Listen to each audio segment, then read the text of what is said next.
नमस्कार, मैं हूं स्नेहलता। अयोध्या को अद्भुत सौगात। अचानक निषाद राज के घर प्रधानमंत्री नरेंद्र मोदी का जाना, अयोध्या धाम एयरपोर्ट का नाम महर्षि वाल्मीकि के नाम पर रखना और 22 जनवरी को हर घर में श्री राम ज्योति जलाने के आह्वान को लेकर के पूरी देश में चर्चा है। इससे जहां धार्मिक मायने निकाले जा रहे हैं, वहीं इन सभी चीजों के सियासी संदेश भी देखा जा रहा है जो इसमें छुपा हुआ है। इन्हीं चर्चाओं के बीच सवाल ये है, राम भक्त प्लस लाभार्थी क्या 2024 में मोदी के हैट्रिक के साथ थी?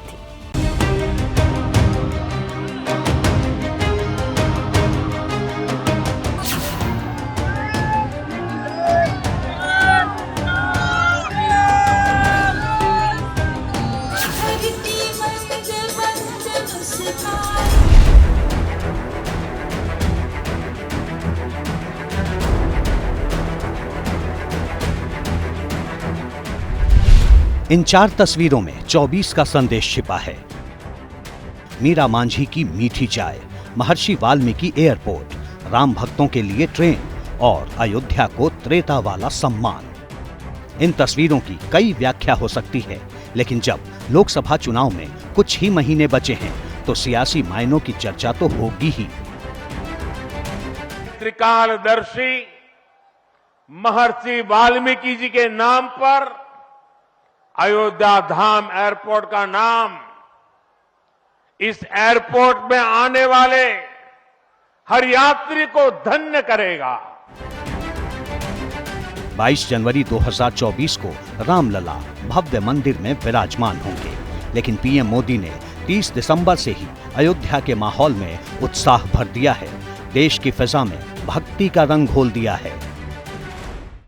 22 जनवरी को जब अयोध्या में प्रभु राम विराजमान हो, अपने घरों में भी श्री राम ज्योति जलाएं, दीपावली मनाएं। 22 जनवरी की शाम पूरे हिंदुस्तान में जगमग जगमग होनी चाहिए। जय श्री राम।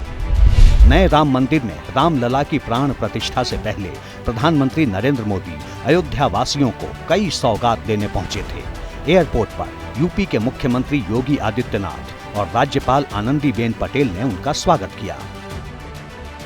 कुछ देर में उनका काफिला आगे बढ़ा और स्वागत के लिए खड़े अयोध्या वासियों के बीच पहुंच गया। सुबह 11 बजे पीएम मोदी का रोड शो शुरू हुआ। सड़क के दोनों तरफ लोगों का हुजूम उमड़ा था और जय श्री राम के नारे लगाते लोग फूल बरसाकर पीएम मोदी का सम्मान कर रहे थे।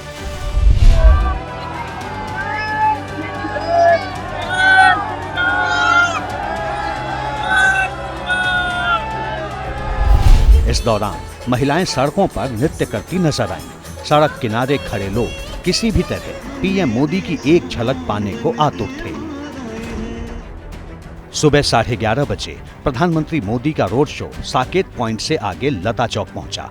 दोपहर 12 बजे पीएम मोदी का रोड शो खत्म हुआ और वो लोगों का अभिवादन स्वीकार करते हुए रेलवे स्टेशन पहुंचे। पीएम मोदी ने अयोध्या रेलवे स्टेशन पर स्टेशन का मॉडल देखा। उस वक्त वहां पर केंद्रीय रेल मंत्री अश्विनी वैष्णव, सीएम योगी आदित्यनाथ, राज्यपाल आनंदीबेन पटेल, केशव प्रसाद मौर्य और ब्रजेश पाठक भी मौजूद थे। केंद्रीय रेल मंत्री ने पीएम मोदी को रेलवे स्टेशन का मॉडल दिखाया और वहां की सुविधाओं के बारे में जानकारी दी। पीएम मोदी ने अयोध्या रेलवे स्टेशन की नई बिल्डिंग का उद्घाटन किया और ट्रेन के अंदर जाकर जायजा लिया। वहां मौजूद स्कूली बच्चों से बातचीत की। पीएम ने अयोध्या से अमृत भारत और वंदे भारत ट्रेनों को हरी झंडी दिखाकर रवाना किया। राम मंदिर के परिसर में भगवान निषाद राज का भी मंदिर बनाए जाने का प्लान है। पीएम मोदी यहां निषाद परिवार से जुड़े रविंद्र मांझी के घर कुछ देर रुके और प्राण प्रतिष्ठा कार्यक्रम में आने के लिए अयोध्या के निषाद समुदाय को न्योता दिया। तो निषाद का मर्यादा पुरुषोत्तम के जीवन में बहुत महत्वपूर्ण योगदान है। हो सकता है प्रधानमंत्री इसीलिए निषाद जाति के जो प्रतिनिधि हैं, व्यक्ति हैं, उनसे मुलाकात करने गए हों। और राजनीतिक तौर पर देखें तो उत्तर प्रदेश और बिहार दोनों जगह एक बड़ा वोट बैंक है निषाद जाति का, उत्तर प्रदेश में भी और बिहार में भी। पीएम मोदी का काफिला अयोध्या में वीणा चौक पर भी रुका। वहां पीएम कार से उतरे और जगह का निरीक्षण किया। पीएम ने लोगों का अभिवादन किया। यहीं से सीएम योगी आदित्यनाथ ने शुक्रवार को सेल्फी ली थी और अब पीएम मोदी ने फोटो खिंचवाई। पीएम मोदी अचानक अयोध्या की मीरा के घर पहुंचे। मीरा मांझी उज्ज्वला योजना की लाभार्थी हैं। पीएम मोदी को देखकर मीरा हैरान थी। मीरा मांझी ने पैर छूकर उनका स्वागत किया। घर में दाखिल होते ही पीएम मोदी ने एक बच्चे को दुलार किया और बताया कि उनके घर आने का मकसद क्या था। मालूम है मैं क्यों आया हूँ आपके घर? है मेरा मालूम है? ऐसा है कि हमने देश में 10 करोड़ घरों में जी ये गैस का सिलेंडर दिया जी और आपका नंबर लग गया 10 करोड़ बा। जी तो इसलिए मैंने सोचा जिसको 10 करोड़ मिला है मैं उसके घर जाऊंगा। तो बोले भाई अयोध्या में ही मिला है। जी मैंने कहा चलो भाई मीरा के घर चले आए। हाँ। चलिए, अच्छा हुआ आप मेरे घर पधार। पीएम मोदी ने मीरा से पूछा कि रसोई गैस मिलने के बाद इसका कैसे इस्तेमाल करती हैं। बातचीत के दौरान पीएम मोदी ने मीरा से चाय पीने की इच्छा जाहिर की। क्या पकाती हो इस पर? अभी तो आज दाल चावल सब्जी पकाए हैं, आपके लिए चाय बनाए हैं। चाय बनाए? जी। तो पिलाओ ना फिर। प्रभु राम ने वनवास के दौरान शबरी के हाथों मीठे बेर खाए थे तो मोदी ने मीरा मांझी के हाथों बनी चाय पी। बड़ी दूध वाली चाय है। जी तो दूध यहाँ का मिल जाता है आप जी, लोगों को? पैकेट वाला मंगाते हैं। हाँ।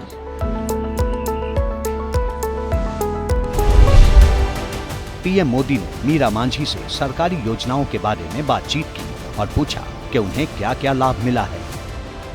तो मेरा आपको क्या क्या लाभ मिला है? यही आवास मिला है।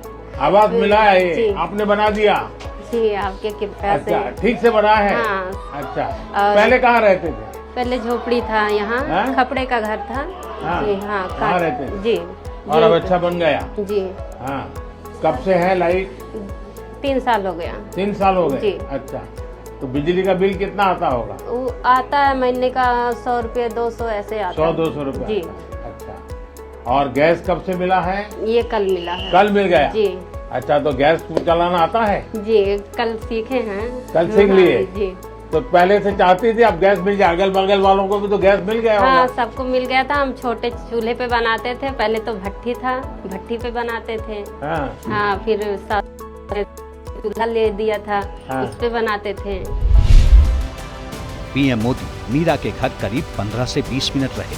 उन्होंने न सिर्फ सरकारी योजनाओं के बारे में पूछा बल्कि उंगलियों पर गिनवाया भी। और आपको गैस मिला, जी बिजली मिली, जी घर मिला, जी अनाज मिला, जी, वाह, और पानी मिल गया। पानी भी मिलता है सर। आप हम लोग का भगवान मिल गए। नहीं, भगवान तो भगवान रामचंद्र जी है। आपको हमारे लिए भगवान है। हम लोग आपसे बहुत खुश हैं, इतना खुश हैं हम आपको इतना बयान नहीं कर सकते। हम तो उम्मीद ही नहीं किए थे कि हम हाँ लोग हमारे कभी घर ऐसा बनना नहीं। भगवान। हाँ। सच में बता रहे हैं। जब प्रधानमंत्री निषाद परिवार के घर में मौजूद थे तो उन्हें देखने के लिए बच्चों की भीड़ उमड़ आई थी। सभी पीएम के साथ तस्वीर खिंचवाना चाहते थे। उनकी इच्छा को देखते हुए प्रधानमंत्री ने सेल्फी भी खिंचवाई और ऑटोग्राफ भी दिए। प्रधानमंत्री मोदी के आने से मीरा काफी खुश थी। पत्रकारों से बातचीत में मीरा मांझी ने कहा, मेरे घर तो भगवान आ गए। मीरा मांझी पीएम उज्ज्वला योजना की 10 करोड़वीं लाभार्थी हैं। जी, वो आए बैठे हैं, पहले मेरे बच्चे लोग से पूछे हैं, मैंने उनका हाथ जोड़ा, अच्छे से स्वागत किया मैंने उनको। फिर बोले क्या क्या लाभ मिला, मैंने कहा आवास का घर हमें मिला है और गैस मिल गया, पानी भी मिल रहा है फ्री, और क्या कहते हैं बहुत खुशी हो रही है। कल से हम गैस पे बना रहे थे, पहले भट्टी पे बनाते थे, बहुत खुशी हो रही है कि हाँ। तो बोले क्या बनाई हो, मैंने कहा दाल चावल बनाया, सब्जी बनाई है। तो बोले कि और कुछ, तो मैंने कहा कि चाय बनाई हूँ। तो बोले पिलाओ, ठंडी में चाय तो पिलाना चाहिए ना। तो मैंने उनको चाय पिलाई अपने हाथ से। बोले बहुत मीठी चाय है। मैंने कहा कि मेरे हाथ से मीठी बनती ही है। हाँ।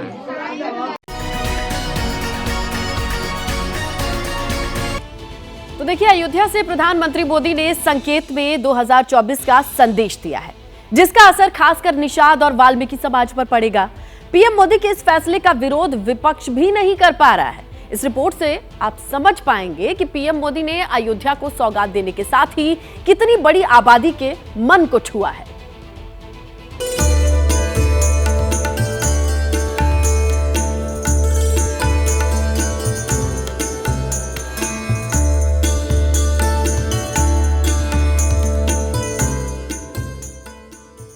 अयोध्या रोम रोम घट घाट हर पाट में जहां राम बसे हैं, जहां हिंदुओं की आस्था का बसेरा है। एक ऐसा प्राचीन नगर जो एक पांव वर्तमान में जमाए खड़ा है और दूसरा पांव भारतीय आस्था के उस चबूतरे पर जहां भगवान राम निवास करते हैं।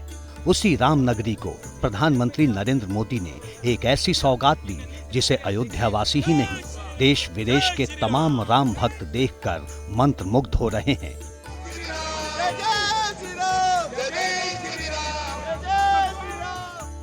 वो है अयोध्या का इंटरनेशनल एयरपोर्ट।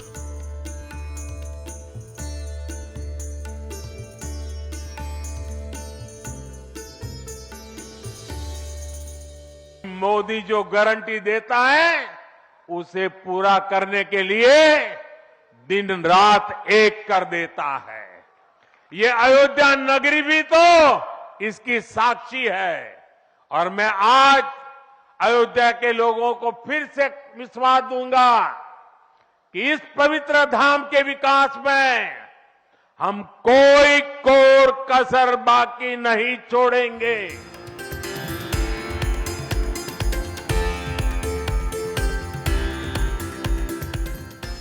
श्री राम मंदिर की तरह ही नागर शैली में तैयार किया गया ये एयरपोर्ट सिर्फ एयरपोर्ट भर नहीं है, ये वो लॉन्चिंग पैड है जहां से प्रधानमंत्री मोदी 2024 की सियासी उड़ान को नया आयाम देने वाले हैं। राम मंदिर से चंद किलोमीटर की दूरी पर बनकर तैयार इस एयरपोर्ट से बीजेपी ऐसी सियासी उड़ान भरने की तैयारी में है जिसके इर्द गिर्द कोई विरोधी न हो। अयोध्या के इस एयरपोर्ट के जरिए बीजेपी ने कैसे दलितों को साधने की कोशिश की है वो समझिए। एयरपोर्ट का नाम बदलकर महर्षि वाल्मीकि के नाम पर कर दिया गया है। महर्षि वाल्मीकि को दलित समुदाय अपना आराध्य मानता है।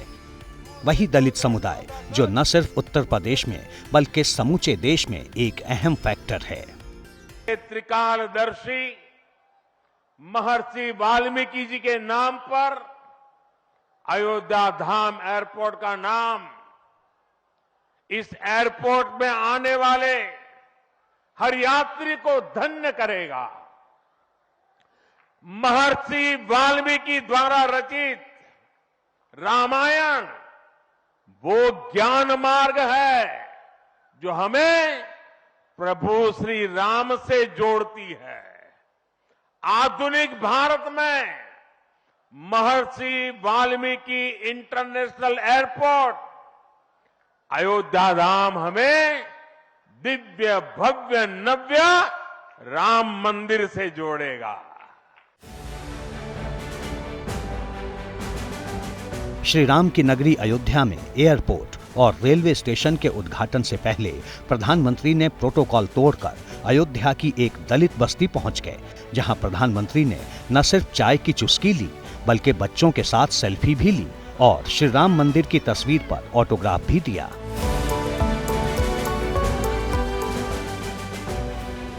राम मंदिर की स्थापना सदियों के संघर्ष का अंत भी है और सनातन के सूर्योदय का नया सोपान भी। इसके साथ ही अयोध्या का इंटरनेशनल एयरपोर्ट भी सनातन भारत की श्री राम वाली संक्रांति है। एयरपोर्ट का नाम महर्षि वाल्मीकि के नाम पर रखे जाने पर दलित समाज ने भी खुशी जाहिर की है। बड़ी खबर है, महाराष्ट्र के संभाजी नगर में बड़े हादसे की जानकारी है और हैंड ग्लव बनाने वाली कंपनी में आग लगी।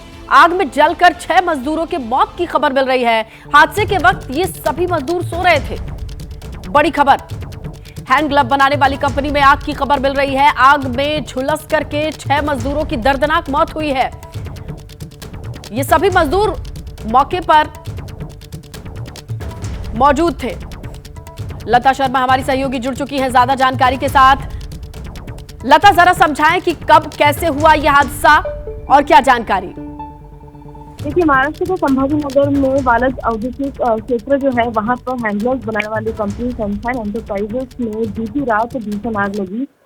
इस कंपनी में 20 से 25 जो मजदूर हैं वो काम करते हैं हैंडग्लव्स बनाने के लिए, लेकिन बीती रात 10 जो मजदूर हैं वो कंपनी में सो रहे थे और अचानक से भाप आने लगी, गर्मी बढ़ गई और इस वजह से जब 10 श्रमिक जो है वो जागे और उन्होंने देखा कि आग बहुत ज़्यादा बढ़ गई है। लेकिन आग जो थी वो जो एग्जिट था वहीं पर ही लग गई थी, निकास जहाँ से होता है वहीं पर लगी थी। इस कारण से 10 में से 4 मजदूरों ने खुद को बचाने में वो सफल रहे। इस पत्थर के सहारे से वो पेड़ पर चढ़े और पेड़ पर चढ़ने की वजह से वो कंपनी से बाहर निकल गए, लेकिन जो 6 मजदूर थे वो इसमें सफल नहीं हो पाए और दम घुटने की वजह से उनकी इस कंपनी में बेरहमी से जो है मौत हो गई। क्योंकि जो आग थी उसकी तीव्रता इतनी ज़्यादा थी, तो जब आग बढ़ने लगी तो ही वो अपने आप को निकालने की कोशिश कर रहे थे, लेकिन 4 जो मजदूर थे उन्होंने खुद को बचा लिया, लेकिन 10 मजदूरों की इस घटना में दुर्भाग्यपूर्ण से मृत्यु हो गई है और अग्निशमन दल उस मौके पर पहुंची है। आग पर फिलहाल काबू पा लिया गया है, लेकिन ये आग किस तरह से लगी, जैसे कि हैंडग्लव्स बनाने की ये कंपनी है, तो बड़ा सवाल उठता है कि क्या कहीं लापरवाही हुई है, क्योंकि 10 मजदूर अगर कंपनी में उस वक्त सो रहे थे तो किस वजह से ये आग लगी है और इसकी पूरी तहकीकात होनी बाकी है। हालांकि बीती रात हुई है, तो अभी फिलहाल कार्य जो है, बचाव कार्य तो पूर्ण हो चुका है, लेकिन कूलिंग की प्रक्रिया जो है आग की फिलहाल चली है और इस वजह से उसके बाद ही पता चलेगा कि किस वजह से आग लगी है। लेकिन 10 में से 6 बिल्कुल लता, अब ये आगे इन्वेस्टिगेट करना बेहद जरूरी हो जाता है कि किस तरीके से ये आग लगी। शुक्रिया लता तमाम जानकारी के लिए।